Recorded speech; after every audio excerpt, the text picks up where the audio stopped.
There we go. Hey hackers, what is up? Today I want to take a little bit of a shift here and talk about something a little bit different. And in today's video, instead of talking about web-based securities or APIs or AI or anything like that or Web3, we're going to be talking about physical security. And I think that that's something that's very important. As hackers, I think it's always important to be very curious. And I said in a Twitter post, when you know how to bypass security, it's going to make you more secure. Or bypass security mechanisms, I guess I should say. And one of the things that always interested me was lockpicking.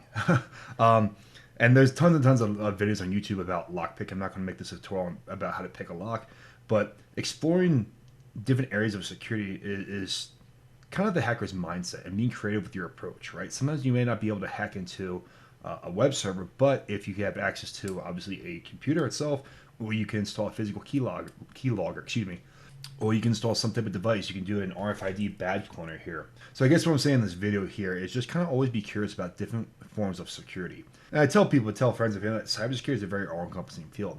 It can be anything from help desk support, which is very basic and everyone needs it, all the way up to literally, some of these spies sneaking underground embassy and planting a bug and soldering together cables real quick, in under 30 seconds. And that stuff really does happen. That stuff is out there in the real world. If you don't believe me, go watch the Sean Ryan podcast. So the more skill set you have, not only does it make you more directly skilled as a hacker, because now you can bypass, padlocks and stuff like that, but also makes you more, it makes you think more like a hacker. It gives you secondary ideas. Well, okay, if I can't go through the network, I can go through it this way here. And that's kind of what it's all about, in my opinion here. So let's see if I can pick this lock. So without further ado, let's get going here. Let's see if I can do this on camera. Because anytime the camera starts, you generally mess up a little bit.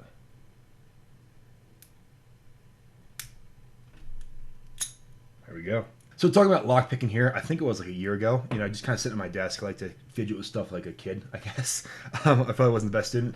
I bought myself this acrylic lock from Covert Instruments. I think you can get them a little cheaper elsewhere. But it came with a kit, and it was like Christmas time. It was like $15. I'm like, why not? So I got it for myself, and, it'd sit at my desk, and at times I would ignore it. And eventually one day, I just started messing with it. And I was never very good at lockpicking. I think because I put too much tension on the wrench, and it would just bind up the keys. So I tried it, a few times, put it away. I'm like, maybe it's not my thing. But eventually I just started, fiddling around with this. But I could never get one that I couldn't see the pins. So one day I'm like, all right, well, again, kind of the mindset. Well, I have to learn to feel it. What's the difference between this and this? Well, basically you can't see it. So what I would do is I would just cover it with my hand, pretty simple there.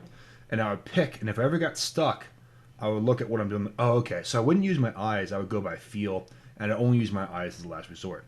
About a week of doing that, and I'm like, let me just try this lock again. This is just one I picked up at Walmart. It's your generic master lock, and and I got the first time, and it's a super satisfying feeling, just like when you pop a shell for the first time. So it's a super cool thing. So I encourage all you guys to check it out here and think about different forms of security, not only with networking, web-based, whatever, but also physical security too, or even IoT devices and pen testing in general there. If you guys want more physical security stuff, be sure to let me know. If you guys want more IoT devices, let me know what you guys want in the comments, because I love this field and it's super cool to me, and it's like, hacking and bodybuilding. Like, that's what I do, and I find this stuff super interesting. Anyways, hope you guys enjoyed. See you guys in the next one.